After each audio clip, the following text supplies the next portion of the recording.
Hi folks, Deacon Ed here again, and this is part 2 of this Sunday's reflection on why be a follower of Jesus? Why be a Christian and a Catholic? In the last video, I pointed out that the traditional answer to that question is when you die, you go to heaven. Which really, if you're 15 or 20 or 30, who cares? That's probably not going to happen for a long time. But besides that, that is not really the reason Jesus gives. It's not the New Testament's reason.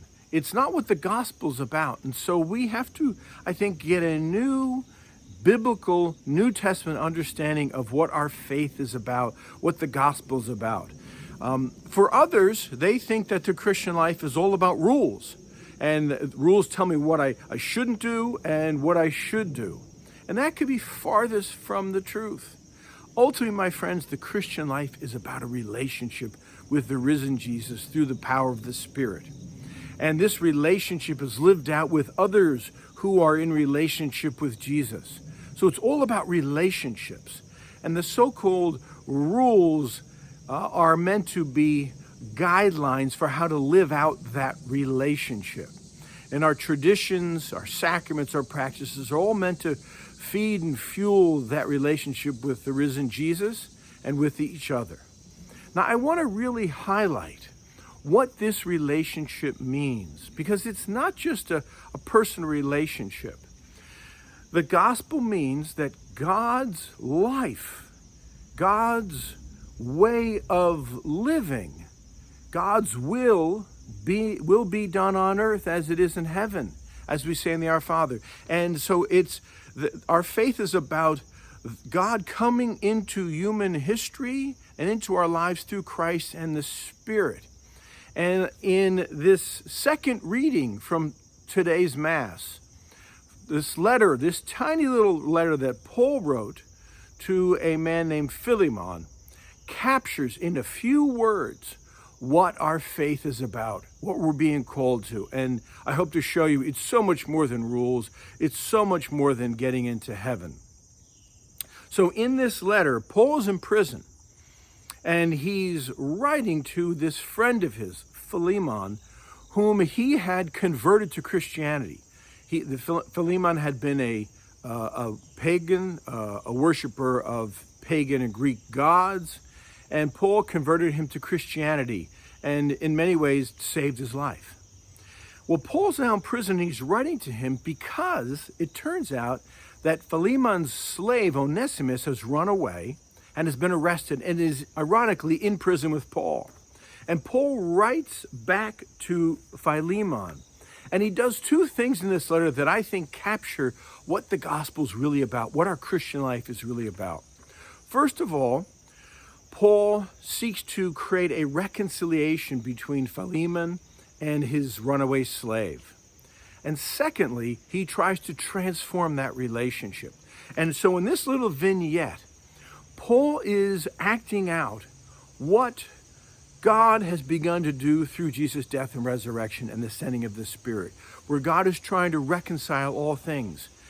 He's trying to reconcile God and humanity, heaven and earth. He's trying to create reconciliation among all peoples, trying to heal the wounds and divisions within our world and within our lives and within our hearts and minds. At the same time, what God is doing through Jesus and the Spirit is to transform all things. And that's what Paul means by the fruits of the Spirit. He's trying to transform all lives. And we're going to see how Paul does this in this letter. Watch what he does. He writes to Onesimus and he says that I'm a prisoner for Jesus Christ and I'm writing on behalf of Onesimus, your slave. I'm sending him back to you. That is my own heart. I'm sending my own heart back to you.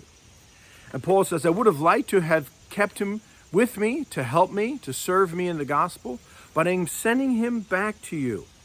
And I am doing so seeking your consent. I am asking you to do a good deed. I'm not forcing you to do it. I want your voluntary consent. And then Paul says, perhaps this is why he was sent to me.